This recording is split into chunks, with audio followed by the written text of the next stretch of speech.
Assalamualaikum warahmatullahi wabarakatuh. Saya Arif Andika Sunarta dengan NPM 653240030. Sini saya akan memaparkan materi terkait prinsip-prinsip asuransi. Untuk prinsip asuransi terdapat 5. Yang pertama itu insurable interest atau kepentingan berasuransi. Yang kedua ada utmost good faith atau itikat baik. Yang ketiga ada proximate cause atau sebab terdekat. Yang keempat ada indemnity atau ganti rugi. Yang kelima ada subrogation and contribution atau subrogasi dan kontribusi. Jadi selanjutnya akan saya jelaskan lebih terperinci terkait 5 poin prinsip-prinsip asuransi. Langsung ke prinsip yang pertama, yaitu insurable interest.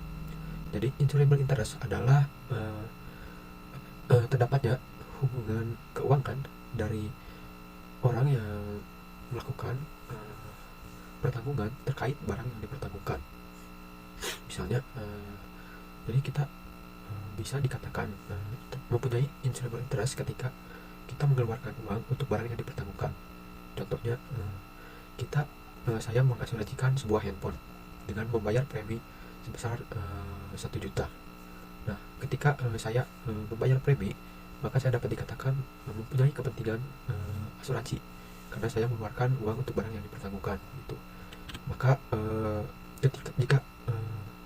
ketika handphone tersebut mengalami kerusakan dan termasuk ke dalam asuransi yang saya beli, maka dapat diganti rugi gitu. Lalu sini yang kedua, prinsip kedua yaitu utmost good faith. Secara simpel, utmost good faith ini tujuannya agar kedua belah pihak, dari pihak penanggung maupun pihak tertanggung, memberikan informasi yang memang diwajibkan untuk memberitahu untuk kedua belah pihak sebelum kontrak ditandatangani dan berjalan. Misalnya untuk pihak tertanggung itu memberikan informasi terkait apa yang akan dipertanggungkan. Contohnya jika kita mengasuransikan kesehatan, maka kita akan memberikan informasi kepada penanggung terkait riwayat penyakit kita, lalu terakhir kita berobat misalnya, lalu frekuensi sakit seperti itu. Lalu untuk pihak penanggung yaitu memberikan informasi polis yang ada secara menyeluruh dan jelas sampai dengan si pihak tertanggung memahami polis tersebut.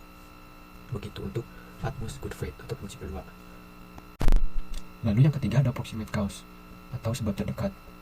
Proximate cause maksudnya penyebab terakhir sebelum terjadinya kejadian yang merugikan hal yang dipertanggungkan. Biasanya proximate cause ini dilakukan untuk menentukan apakah kejadian yang dialami sehingga merugikan apa yang dipertanggungkan itu dapat diklaim atau tidak diklaim. Jika memang kejadian terakhirnya tercantum atau ada di dalam polis, maka hal tersebut dapat diklaim. Jika kejadian terakhirnya tidak ada di dalam polis atau tidak tercantum, maka biasanya tidak dapat diklaim gitu. Jadi itu untuk prinsip ketiga, yaitu prinsip proximate cause. Lalu prinsip yang keempat yaitu indemnity atau ganti rugi. Secara singkatnya, indemnity ini berfungsi untuk memberikan kepastian bagi pihak tertanggung untuk mendapatkan uang kompensasi sebesar harga yang diberikan atau dibayarkan oleh pihak tertanggung. Untuk gampangnya saya kasih permisalan, saya mempunyai handphone dengan harga misal 1 juta. Lalu saya mengasuransikan handphone tersebut dengan harga 2 juta. Maka pihak asuransi memberikan kompensasi hanya 1 juta karena harga dari handphone tersebut 1 juta. Jadi walaupun saya sebagai pihak tertanggung membayar 2 juta kepada pihak asuransi, tapi yang dikembalikan itu hanyalah harga asli dari barang tersebut yang dipertanggungkan. Itu untuk prinsip keempat, indemnity atau ganti rugi. Lalu prinsip kelima yang terakhir yaitu prinsip subrogasi dan kontribusi. Untuk subrogasi secara simpelnya itu pengalihan tanggung jawab untuk mengganti rugi hal yang dipertanggungkan. Untuk contoh simpelnya, misal saya mengasuransikan motor saya di perusahaan asuransi A untuk kerusakan motor. Nah, di suatu waktu saya sedang parkir di depan Videotron misalnya. Lalu tiba-tiba si Videotron itu jatuh dan menimpa motor saya. Maka tentu saya akan meminta asuransi untuk memperbaiki motor saya dari kejadian tersebut di perusahaan asuransi A yang saya beli. Nah, karena penyebabnya itu penyebab motor rusak itu karena Videotron, jatuhnya Videotron, maka pihak asuransi A dapat menuntut pihak dari Videotron tersebut atau pihak asuransi dari Videotron tersebut, sehingga yang mengganti rugi adalah pihak dari asuransi Videotron, bukan dari pihak asuransi A. Begitu untuk subrogasi. Jadi intinya adalah pengalihan tanggung jawab untuk mengganti rugi dikarenakan terlibatnya pihak ketiga gitu.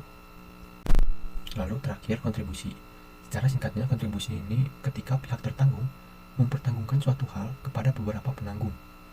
Jadi maksudnya saya mengasuransikan contohnya rumah kepada beberapa jenis perusahaan asuransi, misalnya bisa 2 atau 3, intinya lebih dari 1, maka itu bisa disebut kontribusi.